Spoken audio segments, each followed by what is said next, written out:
Hey guys, my name is Sam, and today I want to go over Adobe Camera Raw and Lightroom's latest masking features and how I use them in my portrait photography workflow to very quickly and easily take my images from this to this, from this to this, and from this to this. Now, whether you use Lightroom or Adobe Camera Raw doesn't really matter. The functions and even the interface, the layout is basically the same. So whether you use Lightroom or ACR, you should be able to follow along pretty easily. I'm going to be doing this demonstration in ACR. If you do have any further questions after watching this video, please leave them in the comments section below and I will do my best to help you. All right, I think that is all. Let's get started. So here we are in Adobe Camera Raw, and before we begin, I just want to briefly explain kind of what masks are and what their function is. Masks allow us to make adjustments to only certain areas of a photo instead of the entire thing. So it is local selections instead of global, being the entire photo. So let's start simply by going to our masks. Here I already have it pulled up, but if you need to access your masks, both in ACR and Lightroom, the icon looks like this. In Lightroom, the keyboard shortcut is Shift-W. In ACR here, you can press M for masks and it'll pull up this window. Let's start by clicking on subject. What this is going to do is use the AI built in and select the subject. And as you can see, it's done quite a good job already. There are different ways that we can view the mask and what it did. First of all, we have the thumbnail up here. So anything that is white will be affected. Anything that is black will be masked or covered out so it doesn't get affected. So to view this another way, we can go to the three dots here. And I like to either do color overlay or white on black. There are a few other options that you can play with and see what you like the most, but this gives you a really clear image of exactly what the mask is doing. And as I said, some of the details here are quite impressive. There's a little bit of kind of muddy, murky area here, but for the adjustments I'm going to be doing, I don't think we're going to be able to see that subtle imperfection at all. Let's go back over here. And real quick in Lightroom, I'll show you. You can go Shift-W or click on this icon. And if we click on Select Subject, the masks window is essentially the exact same. And the three dots are there. You can change the color of the mask if you like as well. I like to either go red or some like crazy neon green because you don't see this color often in photos. So it stands out pretty nicely. Let's go back to Adobe Camera Raw. We can toggle the overlay of this off and on. So if we just want to see the image as is, we can uncheck this box, or we can press Y on the keyboard. In Lightroom, it is O. Make sure it's O and not 0. I have made that mistake before. We can also invert the mask. So let's turn this back on. So she's all in red here. We can invert the mask by clicking over here or pressing X on the keyboard. And what this will do now is very quickly select the background instead of the subject. In Lightroom, it's just the apostrophe. So the button immediately to the left of your return key on the keyboard, if you have a classic QWERTY keyboard, QWERTY, yeah. Let's delete this quickly. And let me show you how we can also toggle guides off and on. Let's do another one. Let's just go with radial gradient, for example. And I'm gonna click and drag. Oop, it's pretty big. And we have a few different options here. We can adjust the feather. If we turn it all the way down, we have a hard edge. If we turn it all the way up, it'll be a super, super soft edge, essentially no edge at all. So we can toggle these guides off and on. Sometimes they're just annoying and they're in the way. Other times you want to see the guides and exactly what they're doing. In ACR, you press V on the keyboard. And in Lightroom, I think you just go, let's see, we'll click and drag.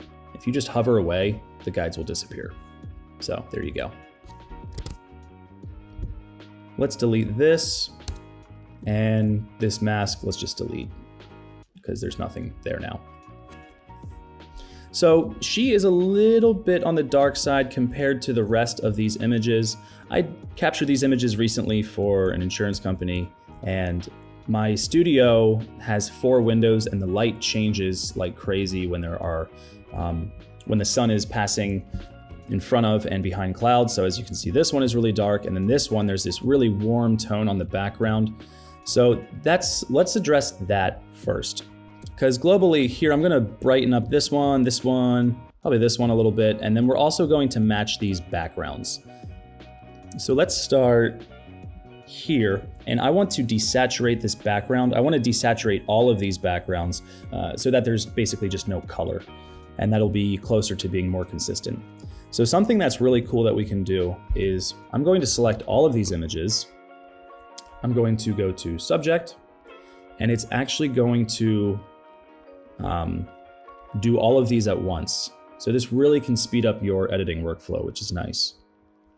There we go. Now I'm simply going to press X on my keyboard, or again, I can click here, but I'm gonna hit X, and now all of my backgrounds are selected, and I'm going to desaturate all of them. As soon as I find where, there it is, color.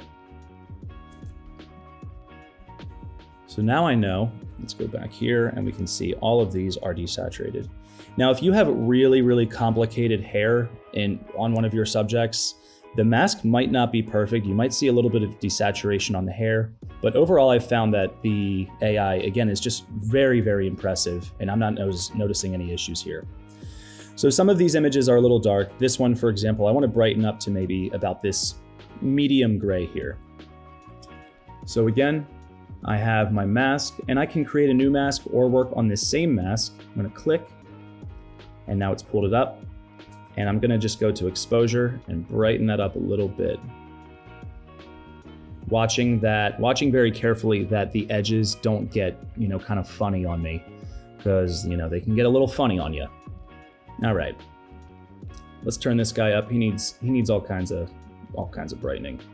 I have to say, admittedly, I should have blacked out the windows with like blackout curtains and then just lit the room so everything was super consistent. I did not do that, and that's why these masking features are coming in to save the day. Okay, so we're gonna brighten that up. Now the whole thing is pretty dark, so I'm gonna go back just to my regular adjustments, my global adjustments, and bring the exposure up a little bit. Ooh, there we go. That's getting a little bit closer. He had a crushed velvet suit, so it really does not reflect light. It's a little tricky there. But let's go back here. I'm gonna go to M for my masks. I'm gonna turn this up a little bit. So you can just see the work that this is doing. It's really nice in speeding up the workflow. It really simplifies everything. I quite like that. Now this looks a little bit funny, but in the retouching process, I'm probably gonna take out that whole chunk of hair anyways, so that's fine for me. Let's say next that I want to create a little bit of a vignette and have it be slightly brighter behind her and then darker around the edges, but I don't wanna darken her arms. So we can actually combine masks, which is really cool. I'm gonna start here by creating new mask, select subject. I'm going to press X on my keyboard to invert it, and then I'm going to go to subtract and go to radial gradient. Now in this case, I'm just gonna double click and it's gonna create a gradient to the edges of the frame. There we go. Now as you can see, she is not selected at all, which is great. And there's this sort of, you can see where there's nothing happening here, and then we're gonna darken the edges. Now, inversely, what we could do is actually brighten the middle. So I would hit X on the keyboard and go to exposure, brighten that up. Yeah, see, this is looking a little funny. So what I wanna do actually is darken the edges instead of brightening the middle. Go back to 0, press X on the keyboard. Now we have this selected, and let's go to exposure and bring this down a little bit.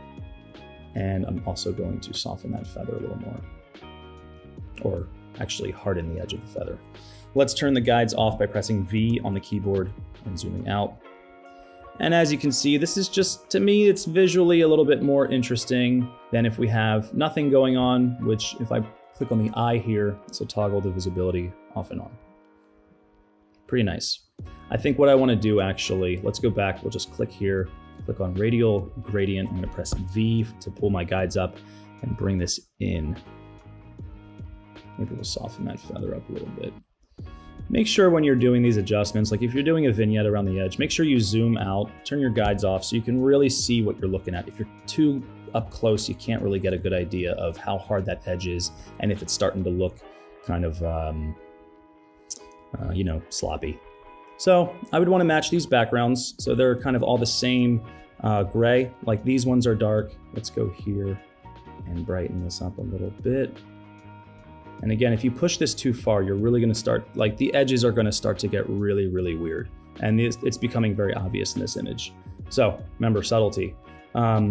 Don't be like me and do this amateur hour, not handling your ambient light situation and then having to do this. Because if I had to make extreme adjustments, I'd be in a world of hurt and a long time trying to edit this stuff to make it look right. But this is nice. This gives you an idea of some of our masks, the select subject, select background, select object, select people. And again, the AI is so impressive on this. It's really, really cool. Now, next, let's go to a headshot on a white background because I want to show you just a couple of adjustments that we can make there. Next, we have a headshot on white, and there are only a few adjustments I would like to make here, and we're going to go over those now. So again, press G on the keyboard to pull up the masks window, and I'm going to just go with Radial Gradient here. The skin, I think the center of the face could just be a little bit brighter, so I'm going to click in the middle and drag out to about here, covering just kind of the mask of the face. Probably shouldn't use the word mask because that might be a little confusing. But basically just, the front plane of the face where the features are. Let's bring this feather, we'll bring that feather up, make it nice and soft. I'm gonna press V on the keyboard to see where my lines are and where it actually ends. And I'm gonna simply go to exposure. I'm gonna brighten this up a little bit, maybe 25. Now I know there are many Photoshop purists out there that are probably losing their mind right now and saying I'm a terrible person for doing this and that this is cheating. That's fine with me. Let's toggle that off and on. And it just has a nice little pop on the face. I think that's beautiful. Next, if we want to get to a pure white backdrop, this is not quite pure white. And if we want to get it to that level, I'm going to go to create new mask, select subject, press X on the keyboard so the background is being affected. And I'm going to go to exposure, and I'm going to bring this up until up on the histogram. Actually, if I click here, we can see the point at which that clips and we hit a pure white. It's going to be basically blown out, but that's what I want. So we're going to drag up until, there we go. We can start to see it. That red is where we're hitting pure white. So right about here, I think that's pretty good. Perfect. Let's turn off the highlight clipping warning. And in this case, because she has crisp, clean edges on her blazer and her hair is pretty nice already, this did a really nice job. The edges are still very clean here. And if we turn this off and on, we can see a little bit darker, a little bit brighter, a little bit darker, and to pure white. I think that is looking pretty good. Here's a photo from a fun shoot I did about a year ago, and let's get right into this one. The first thing I want to do is kind of cool off the background. Cool tones tend to recede backwards, and warm tones tend to kind of come forward in an image. And if we have warm skin tones and everything, I want to cool off this background. So let's begin. M on the keyboard to pull up your masks. Click on select subject. Looks like it did a pretty good job, picked up the cable and everything. Let's take a look at that. Now you can see it's not quite perfect, but good enough for government work. That's what they say, right? All right, let's invert that. Now we have the background selected, and I want to, let's see, I see it bleeding over here. Let's take another look at this. Yeah, so this is part of her arm. Let's make sure that we address that now. I'm gonna hit add, brush, use the open and close bracket keys to change the size of your brush, or you can make your adjustments over here. I wanna decrease the feather too, there's no need to do that, to have it all soft. And nope, I did it wrong. Let's go to actually subtract brush. There we go. And that's looking a lot better. Now, as you can see, this isn't perfect, but it's barely there. The opacity of that part of the mask is so subtle. And it looks like it did a great job of picking up most of the kind of wild flyaways. Let's go back to our color overlay. And I want to cool this off, so I'm just going to go to the color temperature and drop this maybe to -10. Turn off that overlay. And when I turn this off and on, I think I want to make this a touch greener as well. Go to more of the cyan. And let's look at the before and after. That just looks way better to me. This flat gray is fine. This blue just makes it pop, and I like that. Next, let's brighten up her dress, and this is where we're going to get into color range. Now in this case, we need to work very kind of delicately with this. The reflectivity of this particular textile is not very strong. In person, this dress was much brighter, but it does not reflect light very well. So in a photo, it looks rather dark. So we're gonna have to be very subtle with this and watch carefully that we don't start to break down the integrity of the image. Let's go to color range. And simply by clicking, it's going to pick up all of the reds. You can also click and drag to get a whole range of reds. You can see the dark shadows are inside of that box. I'm going to just do kind of like this tiny section, like there we go. Now it has picked up most of it. That looks pretty good. Let's go to white on black to see what we did. And that's pretty good. It's gotten almost all of the dress. Now we can refine this and essentially limit the range of those reds by pulling it down. But I don't want to lose too much. So it's kind of getting into the shadows and it's disappearing. Let's try like right, maybe 25. So a lot of the shadows are kind of going away, and if we try to brighten the shadows or add color there, it's just going to start to look wonky. Also, some of her mouth, because mouths are obviously in the red range of color, we're going to get rid of that. So I'll click subtract, brush, and simply brush it away. There we go. Let's go back to the normal view, turn off the overlay. And if I go to exposure and crank it up, you're gonna see that it's gonna start to look really like fake really quickly. That doesn't look so great. So I'm gonna pull this up only a touch, maybe 0.2, maybe even 0.15. I'm gonna go to highlights in this case. And because this is gonna select a smaller range of values and it's kind of on the higher end. So if I pull that up and turn this off and on, we can see we've brightened it up just a little bit. Now we haven't done a whole lot here, but we can also change the color of this dress slightly or drastically if we want by going to hue and changing this out. We get a whole bunch of different tones. Now, because we didn't have all of those reds selected, you can see some of the original color bleeding through. That doesn't look so great.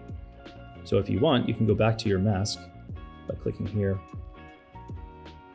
Clicking on color range and refine, pull it up until those reds sort of disappear. Now, again, you can still kind of see it here. Like I said, these are quick adjustments, but in some cases, we can really cover a lot of ground very quickly and very easily. Let me make this a little bit more purpley. I think I like that. Let's pull the exposure up a little bit more.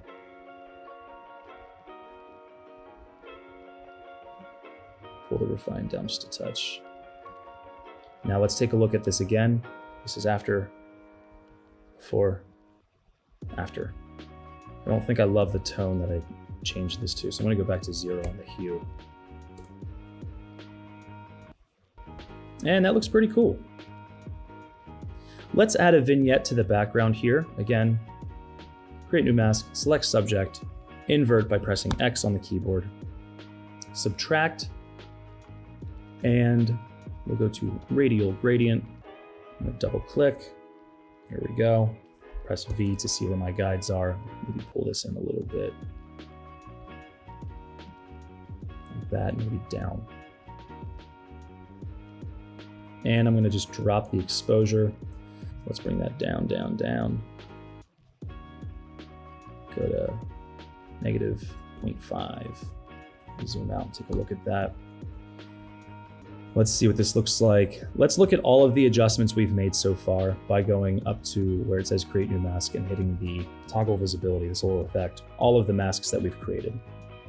There's before and there's after. So this, again, once you've done a couple different masks, this really makes the image pop. We have a nice blue background. It complements well against the dress, which we've brightened up slightly. So there's our before, and there is our after. Here we have a rather goofy portrait of me in my Carl Fredricksen from Up Halloween costume. There's a few things here that I would like to change. I'm looking at these balloons and the colors just feel a little bit washed to me, and I would like a touch more saturation there. I think that would be nice. Also, the ground here, this is a seamless black paper roll backdrop, and it's just looking a little bit dirty, and there's a couple ways that we can clean this up and just make this a little bit more interesting. So let's start by addressing the ground here. Create new mask, select subject. Now this is a more complex situation, so as you can see, it doesn't quite know where to pick me up. There's a lot of dark areas here, but the feet look like they are pretty okay, and that's what we're looking for. So I'm going to press X on the keyboard to inverse this mask. Going to go to subtract. I'm going to go to linear gradient this time. If I click from the bottom and drag up, you can see that my feet are still there. Everything else is kind of being taken away. Now I need to press X on the keyboard to inverse this because I'm trying to make adjustments to the bottom, and the bright green areas are what will be affected. And we don't want to do anything up here yet. So let's press X. And now as you can see, my feet, my legs are fairly well protected. Let's press V on the keyboard and pull this down to about, we'll just say like here. Zoom out a little bit, and I want to soften this edge more, so let's kind of do this. Go way down. All right. I'm gonna go to exposure now and bring this down. As you can see, it's nicely darkening that area without affecting the feet too much. Now, I know this is imperfect. It doesn't look absolutely flawless. If you can see here, white on black. Yeah, really this black area where my feet are is the only thing that's really being fully protected. My little tennis balls on the cane didn't quite get picked up with select subject. For me, that's fine. Again, these are quick adjustments that really make a big difference in the picture. Let's go back to color overlay. And we can toggle this off and on. And as you can see, we've darkened the bottom, and I think that looks pretty good. Another thing I want to do, I'm going to create a bit of a vignette around the edges. In this case, I'm just going to go to Radial Gradient, double click, press X to inverse, or go over here and click, of course. And this feathering is a little bit too soft. I'm going to bring this up. And I'm going to darken the background just a little bit. There we go. Again, I think that is looking pretty nice.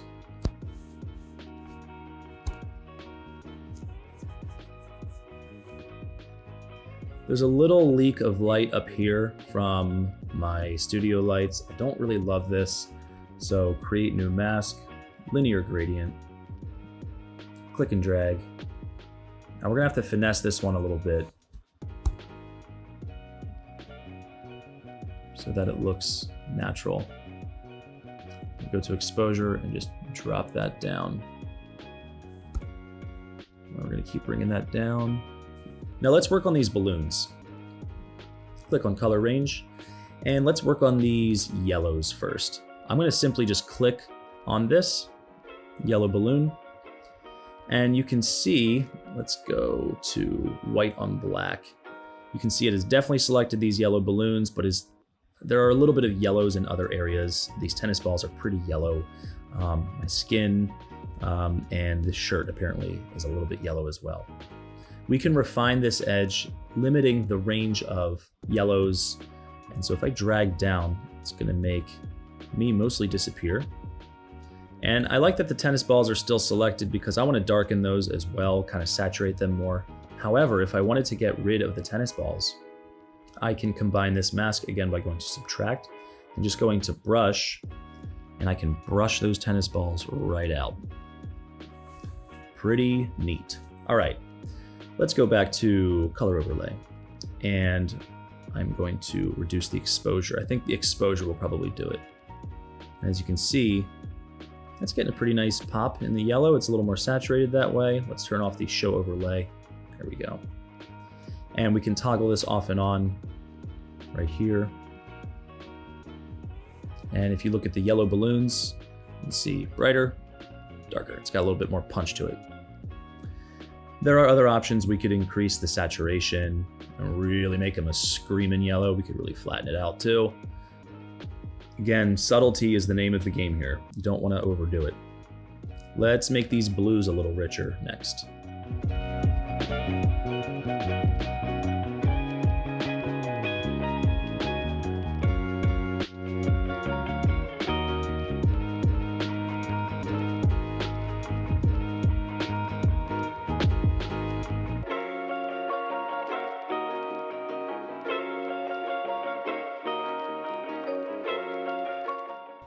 Pretty cool.